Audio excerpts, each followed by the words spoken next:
بسم اللہ الرحمن الرحیم۔ عدنانی عرب کا سلسلہ نسب صحیح طور پر یہیں تک محفوظ ہے۔ عدنان نبی صلی اللہ علیہ وسلم کے سلسلہ نسب میں 21ویں پشت میں آتے ہیں۔ بہرحال معد کے بیٹے نزار سے کئی خاندان وجود میں آئے۔ دراصل نزار کے 4 بیٹے تھے اور ہر بیٹا ایک بڑے قبیلے کی بنیاد ثابت ہوا۔ چاروں کے نام یہ ہیں: ایاد، انمار، ربیہ اور مزر۔ ان میں سے آخری 2 قبیلوں کی شاخیں اور شاخوں کی شاخیں بہت زیادہ ہوئیں۔ چنانچہ ربیہ سے اسد بن ربیہ، انزا، عبد القیس، وائل، بکر، تغلب اور بنو حنیفہ وغیرہ وجود میں آئے۔ مزر کی اولاد 2 بڑے قبیلوں میں تقسیم ہوئی۔ نمبر 1 قیس اعلان بن مزر، نمبر 2 الیاس بن مزر۔ قیس اعلان سے بنو سلیم، بنو حوازن، بنو غطفان، غطفان سے ابس، زبیان، اشجار اور غنی بن عاصر کے قبائل وجود میں آئے۔ الیاس بن مزر سے تمیم بن مرہ، حزیل بن مدرکہ، بنو اسد بن خزیمہ اور کنانہ بن خزیمہ کے قبائل وجود میں آئے۔ پھر کنانہ سے قریش کا قبیلہ وجود میں آیا۔ یہ قبیلہ فہر بن مالک بن نضر بن کنانہ کی اولاد ہے۔ پھر قریش بھی مختلف شاخوں میں تقسیم ہوئے۔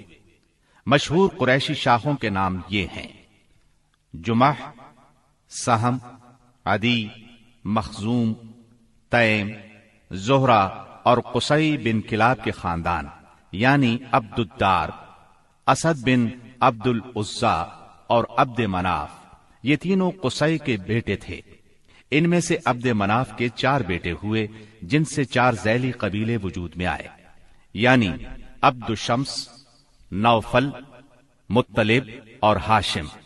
انہی ہاشم کی نسل سے اللہ نے ہمارے نبی کریم صلی اللہ علیہ وسلم کا انتخاب فرمایا۔ ابن عباس رضی اللہ عنہ کا بیان ہے کہ رسول اللہ صلی اللہ علیہ وسلم نے فرمایا، اللہ تعالیٰ نے مخلوق پیدا فرمائی تو مجھے سب سے اچھے گروہ کے اندر رکھا، پھر قبائل کو چنا تو مجھے سب سے اچھے قبیلے کے اندر بنایا، پھر گھرانوں کو چنا تو مجھے سب سے اچھے گھرانے میں بنایا، لہذا میں اپنی ذات کے اعتبار سے بھی سب سے اچھا ہوں اور اپنے گھرانے کے اعتبار سے بھی سب سے بہتر ہوں۔ جس وقت جزیرۃ العرب پر اسلام کا سورج طلوع ہوا، وہاں 2 قسم کے حکمران تھے۔ ایک تاج پوش بادشاہ جو حقیقت میں مکمل طور پر آزاد اور خود مختار نہیں تھے، اور دوسرے قبائلی سردار جنہیں اختیارات کے لحاظ سے وہی حیثیت حاصل تھی جو تاج پوش بادشاہوں کی تھی، لیکن ان کی اکثریت کو ایک مزید امتیاز یہ حاصل تھا کہ وہ مکمل طور پر آزاد اور خود مختار تھے۔ اس وقت تاج پوش حکمران یہ تھے: شاہان یمن، شاہان آل غسان یعنی شام، اور شاہان ہیرا یعنی عراق۔ باقی عرب حکمران تاج پوش نہ تھے۔ عرب عاربہ میں سے قدیم ترین قوم سبا تھی۔ اور یعنی عراق سے جو کتبات برآمد ہوئے، ان میں 2500 سال قبل مسیح کی اس قوم کا ذکر ملتا ہے، لیکن اس کے عروج کا زمانہ 11 صدی قبل مسیح سے شروع ہوتا ہے۔ اس کی تاریخ کے اہم ادوار یہ ہیں: 650 قبل مسیح سے پہلے کا دور۔ اس دور میں سبا کے بادشاہوں کا لقب مکرب سبا تھا۔ ان کا پایہ تخت سرواہ تھا، جس کے کھنڈرات آج بھی معارب کے مغرب میں 1 دن کے فاصلے پر پائے جاتے ہیں۔ یہ کھنڈرات خریبہ کے نام سے مشہور ہیں۔ اسی دور میں معارب کے مشہور بند کی بنیاد رکھی گئی، جسے یمن کی تاریخ میں بہت اہمیت حاصل ہے۔ 650 قبل مسیح سے 115 قبل مسیح تک کا دور۔ اس دور میں سبا کے بادشاہوں نے مکرب کا لفظ چھوڑ کر ملک یعنی بادشاہ کا لقب اختیار کر لیا اور سرواہ کی بجائے معارب کو اپنا دارالسلطنت بنایا۔ اس شہر کے کھنڈرات آج بھی صنعاء سے 60 میل مشرق میں پائے جاتے ہیں۔ 115 قبل مسیح سے 300 عیسوی تک کا دور۔ اس دور میں سبا کی مملکت پر قبیلہ ہمیر کو غلبہ حاصل رہا اور اس نے معارف کی بجائے ریدان کو اپنا پائے تخت بنایا۔ پھر ریدان کا نام ظفار پڑ گیا، جس کے کھنڈرات آج بھی شہر یریم کے قریب ایک دائرہ نما پہاڑی پر پائے جاتے ہیں۔ اسی دور میں قوم سبا کا زوال شروع ہوا۔ 300 عیسوی کے بعد سے آغاز اسلام تک کا دور۔ اس دور میں یمن کے اندر مسلسل اضطراب اور انتشار برپا رہا۔ انقلابات آئے، خانہ جنگیاں ہوئیں اور بیرونی قوموں کو مداخلت کے مواقع ہاتھ آئے، یہاں تک کہ ایک وقت ایسا بھی آیا کہ یمن کی آزادی سلب ہو گئی۔ چنانچہ اسی دور میں رومیوں نے عدن پر فوجی قبضہ کیا اور ان کی مدد سے حبشیوں نے ہمیر اور ہمدان کی آپس میں کشمکش سے فائدہ اٹھایا اور 340 عیسوی میں پہلی بار یمن پر قبضہ کیا۔ یہ قبضہ 378 عیسوی تک برقرار رہا۔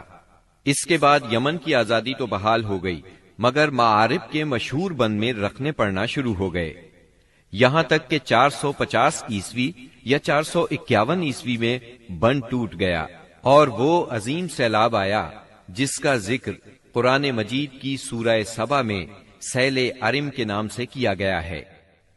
پھر 523 عیسوی میں ایک اور سنگین حادثہ پیش آیا، وہ یہ کہ یمن کے یہودی بادشاہ زونواس نے نجران کے عیسائیوں پر ایک ہیبت ناک حملہ کیا، انہیں عیسائی مذہب چھوڑنے پر مجبور کرنے کی کوشش کی۔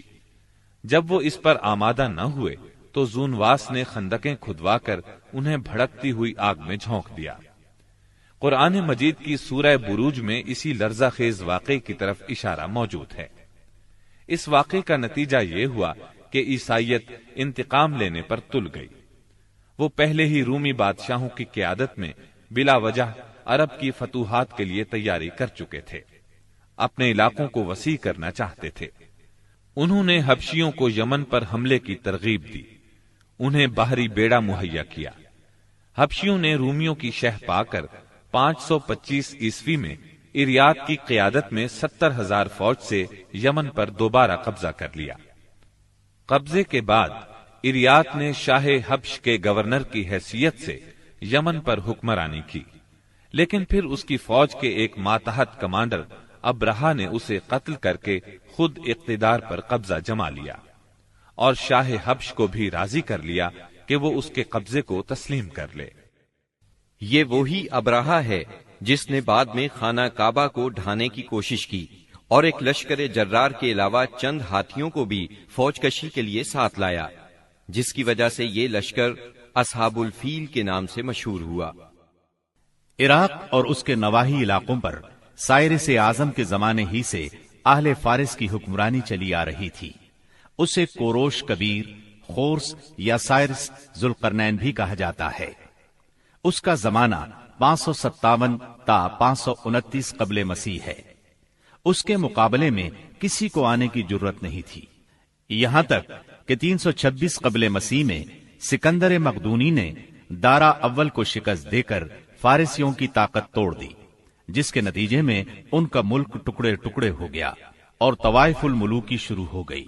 یہ انتشار 230 عیسوی تک جاری رہا۔ اسی دوران میں قحطانی قبائل نے اپنا وطن چھوڑ کر عراق کے ایک بہت بڑے اور شاداب سرحدی علاقے پر بود و باش اختیار کر لی۔ پھر عدنانی لوگ اپنا وطن چھوڑ کر اس طرف آئے، انہوں نے لڑ بھیڑ کر جزیرہ فراتیہ کے ایک حصے پر اپنا قبضہ جما لیا۔ ادھر 226 عیسوی میں اردشیر نے جب ساسانی حکومت کی داغ بیل ڈالی تو رفتہ رفتہ فارسیوں کی طاقت ایک بار پھر پلٹ آئی۔ اردشیر کے عہد میں حیرہ، بادیات العراق اور جزیرے کے ربیعی اور مزری قبائل پر جزیمت الوضاح کی حکمرانی تھی۔ شاہان حیرہ کے پاس فارسی فوج کی ایک یونٹ ہمیشہ رہا کرتی تھی، جس سے بادیہ نشین عرب باغیوں کی سرکوبی کا کام لیا جاتا تھا۔